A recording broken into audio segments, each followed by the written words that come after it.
Hello friends, आप सबका multi year breakout stock channel में स्वागत है। तो हम इस चैनल पे मल्टी ईयर स्टॉक्स ढूंढते हैं जो कि मल्टी बैगर बनते हैं या बनने की कोशिश करते हैं या बनने का पोटेंशियल रखते हैं। तो आज जो हम स्टॉक लेके आए हैं वो है पीपीएल फार्मा। जैसे कि आप सबको पता है कि फार्मा स्पेस जो है आजकल बहुत अच्छा, मतलब पिछले कुछ दिनों से, कुछ महीनों से फार्मा स्टॉक जो है हम चेक करेंगे, फार्मा सेक्टर भी चेक करेंगे। तो जो फार्मा स्टॉक्स हैं, सेक्टर्स हैं, वो बहुत अच्छा काम कर रहे हैं। पिछले कुछ दिन से फार्मा बहुत अच्छा चल रहा है। तो उसी के अंदर एक ये स्टॉक है, एक पीपीएल फार्मा है। एक्चुअली ये पिरामल इंडस्ट्री का स्टॉक है। साल 2 साल पहले ये पिरामल इंडस्ट्री से डीमर्ज होके अलग हुआ था, लिस्टेड हुआ था। तो हम देखेंगे कि ये देखिए, ये देखिए, ये पिरामल इंडस्ट्री का आपको मैं मंथली चार्ट दिखाता हूँ। तो पिरामल इंडस्ट्री का मंथली चार्ट देखिए आप। मंथली चार्ट में आप देखिए कर्व देखिए, मतलब इसको हम राउंडिंग बॉटम पैटर्न बोलते हैं। राउंड यहाँ से स्टार्ट हुआ और यहाँ से ऐसे एक राउंड बनता है, तो उसको हम राउंडिंग बॉटम पैटर्न बोलते हैं। तो ये जब लिस्ट हुआ था तो हमें अलॉट हुआ था ये शेयर। हमारे पास पिरामल इंडस्ट्री थी, तो हमारे को ये 40 रुपये में अलॉट हुआ था। बट जब ये लिस्टिंग वाले दिन ये 195 के आसपास, 196 के आसपास ओपन हुआ था। तो उसके बाद देखिए आपने इसने करेक्शन दिया है। तो आप इसकी करेक्शन देखिए कितनी, मतलब क्या फास्ट करेक्शन थी। मतलब मे बी आप देखिए तो 160 195 से लेकर और 65 के आसपास ये स्टॉक आया। और उसके बाद इसकी रैली देखिए आप। स्टेट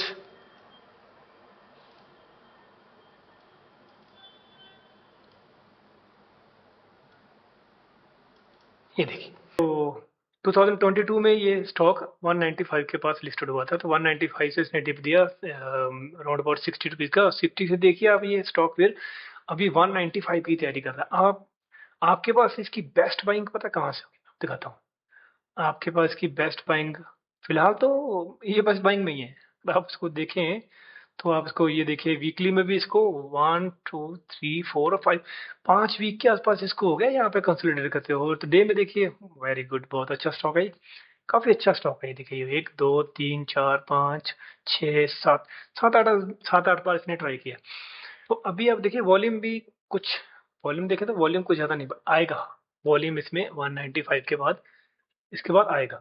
तो आप इसको अपनी वॉच लिस्ट में रख सकते हैं। और आप कोशिश करिए, क्योंकि इसका एसएल बहुत ज़्यादा बड़ा नहीं होगा आपका, मे बी 170, हाँ 178, 178 के आसपास आपका एसएल होगा। बट आप इसको यहाँ पे लेने की बाई ट्राई करिए। 178 भी नहीं है आपका, 178 भी नहीं होगा। मे बी 180, आप 180 रख लीजिए, 182 रख लीजिए। तो आपका यहाँ से कोई 10 11 रुपए का एसएल होगा।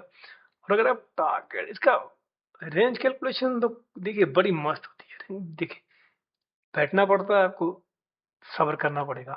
रेंज कैलकुलेशन अगर आप इसकी निकालें तो शायद इसका, देखिए टारगेट देखिए, यहाँ से इसका 330 रुपीज का टारगेट है। तो ये ये इसने 2 साल में 2 साल में इसने राउंडिंग बॉटम बॉटम बनाया। तो आप नॉर्मली पकड़ लीजिए कि मैक्सिमम आपका ये 2 साल का टारगेट है। बट ऐसा होता नहीं, क्योंकि होता ऐसे है कि ये राउंडिंग बॉटम बनाने में तो 2 साल लगाता है स्टॉक। पर जब चलता है तो वो 1 2 3 महीने में, 2 2 3 महीने के अंदर ही ऐसी लंबी लंबी कैंडल बनती है। यहाँ से अगर निकलेगा तो देखिए ऐसे कैंडल 200 20 30 ऐसे, एक छोटी सी फिर बड़ी। तो जब ये स्टॉक ब्रेकआउट ऐसे बड़े राउंडिंग बॉटम या मल्टी ईयर्स ब्रेकआउट होते हैं ना, तब स्टॉक इस चीज को तो टाइम लगाता है, इस पैटर्न बनाने को टाइम लगता है। बट पैटर्न बनने के बाद जब वो ब्रेकआउट होता है ना, तो कैंडल बहुत बड़ी बड़ी सी बनती है। ब्रेकआउट से पहले तो थोड़ा स्लो स्लो स्लो चलता है सर्कल, कोई ना कोई पैटर्न बनाता है। जैसे इसने यहाँ पे देखिए, ये यहाँ पे एक डब्ल्यू बना है, यहाँ से एक डब्ल्यू बन रहा है ना, ऐसे देखिए।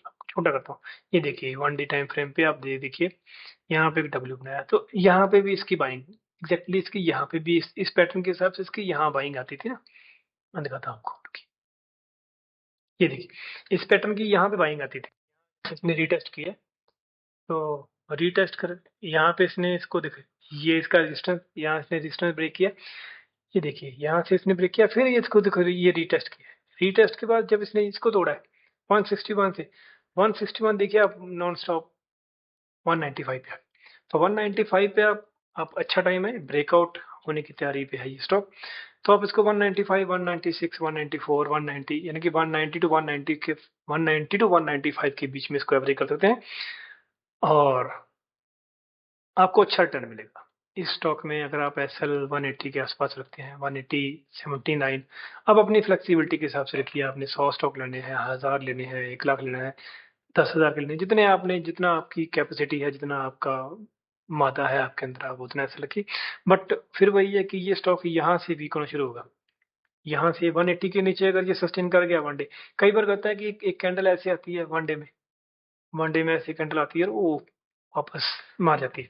पर आपको एक चीज हमेशा याद ध्यान रखिए, आपको कभी भी ऐसे स्टॉक आप चूज करते हो, आपको निकलना हो तो आप पूरे दिन उसको मत ट्रैक कीजिए, आप 3.5, 3.25, 3.20, 3.25, 3.25 के आसपास चेक करिए, अगर वो 3.25 के आसपास अगर आपकी कैंडल यहाँ कहीं बन रही है 180 के आसपास क्लोज हो रही कैंडल, स्ट्रॉन्ग कैंडल क्लोज हो रही है, तो आप वहां से इस पोजीशन से निकल जाइए। नहीं तो अलबत्ता होता क्या है, जैसे आप सुबह देखा आपने कि मॉर्निंग में स्टॉक ओपन हुआ तो मॉर्निंग में स्टॉक गैप अप डाउन हुआ, गैप डाउन होगा यहाँ पे 170, 174, 175 के आसपास, तो वो 3:30 बजे के आसपास आपको यहाँ मिलेगा 180, 185 के पास। तो सुबह का आप इतना ध्यान मत दीजिए, आपको हमेशा जब भी आपने अपने लॉन्ग टर्म स्टॉक्स में से निकलना होता है, आपने कोई ऐसा लगाया हो, तो आप कोशिश करिए कि आप 3.25 के आसपास उसको चेक करिए और 3.25 के आसपास वहां से निकलने की ट्राई करिए। ओके फ्रेंड्स, तो ये था हमारा आज का स्टॉक पीपीएल फार्मा। तो बहुत अच्छा ब्रेकआउट है, इसमें भी आने वाला है, बहुत अच्छा पैटर्न बन रहा है, राउंडिंग बॉटम पैटर्न बना है बहुत अच्छा, इसमें आपको टारगेट दिखाई देगा। आप 330 के पास आपका टारगेट है, हो सकता है कि आपको 360, 370 भी दे दे, और या हो सकता है कि आपको 300 भी दे दे, बट आप लॉस में तो इसमें नहीं रहेंगे अगर आप एग्जैक्टली आपने, अगर आप अपनी पोजीशन साइजिंग और आप आपके रिस्क मैनेज, आपने अपने रिस्क को मैनेज किया होगा और आपने पोजीशन, आपको किसी को भी इसमें इन्वेस्ट करना हो तो आप अपनी स्टडी कीजिए, अपने फाइनेंशियल एडवाइजर से पूछिए, क्योंकि ये जो मैं आपको सबको बताता हूँ ये सिर्फ एक एजुकेशन पर्पस है, जिसके लिए हम, जो कि हम फाइंड करते हैं, जो हमने, मैंने 8-10 साल जो मार्केट में निकाले हैं, मुझे पता है या मैंने देखा है कि मार्केट ऐसा बिहेव करती है।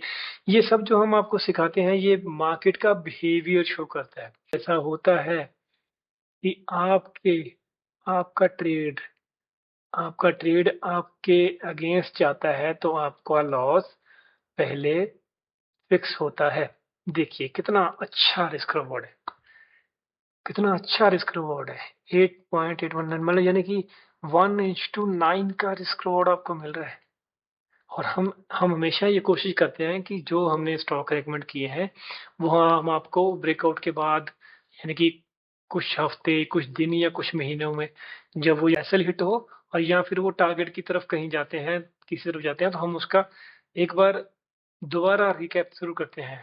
कुछ दिन बाद हम उन्हीं स्टॉक्स को दोबारा देखते हैं और आपको बताते हैं कि हमने इतनी तारीख को, जैसे आज हमने 3 तारीख को, 3/9/2024 को हमने ये स्टॉक आपको रेकमेंड किया है, तो 5-10 दिन बाद या 15 दिन या महीने बाद, 1-2 महीने बाद हम आपको इसकी परफॉर्मेंस बताएंगे कि इस स्टॉक ने आपका एसएल लिया है, इस स्टॉक ने एसएल दिया है, या इस स्टॉक ने आपको टारगेटेड किया है।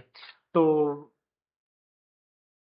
फ्रेंड्स, आप इस स्टॉक को भी ध्यान रख सकते हैं, और फिर से आपसे गुजारिश है कि इन्वेस्ट करने से पहले अपनी स्टडी कीजिए, अपनी अपने फाइनेंशियल एडवाइजर से पूछिए, क्योंकि ये वीडियो सिर्फ एजुकेशन पर्पज के लिए है, और आपके किसी भी लॉस, किसी भी प्रॉफिट की हम या हमारा चैनल या हमारी टीम कोई रिस्पॉन्सिबल नहीं है। सेफ और अच्छा पैसा तभी बनेगा जब आप अपने एसएल को हमेशा ध्यान में रखोगे और टारगेट को हमेशा ध्यान में रखोगे। टारगेट आपका हो सकता है कि 330 से 390 या 380 हो जाए, बट आपका एसएल अगर आपने 180 का लिया है तो 180 से नीचे बिल्कुल मिनिमल सा होना चाहिए 177 या 175 आपकी रिस्क से, अगर आप थोड़ा सा रिस्क ले सकते हैं।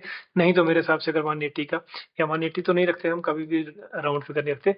178 177 के आसपास अगर आपका एसएल है और आपने वो एसएल सिस्टम में लिया है तो बेटर है, सिस्टम में नहीं लिया तो आपके दिमाग में वो एसएल होना चाहिए, और वो एसएल कटना चाहिए जब आपका लग गया। तो जो आपने लॉस पहले फिक्स कर लिया है, 1000, 2000, 10,000, 20,000, 50,000, जो भी लॉस आपने फिक्स किया है अकॉर्डिंग टू योर टारगेट, वो लॉस आपको लेना ही पड़ेगा अगर वो स्टॉक आपको प्रॉफिट नहीं देता या आपकी डायरेक्शन में नहीं चलता तो। ओके फ्रेंड्स, तो आज के लिए बस इतना ही। मिलते हैं कल फिर दूसरी वीडियो के साथ। खुश रहिए और कमाते रहिए।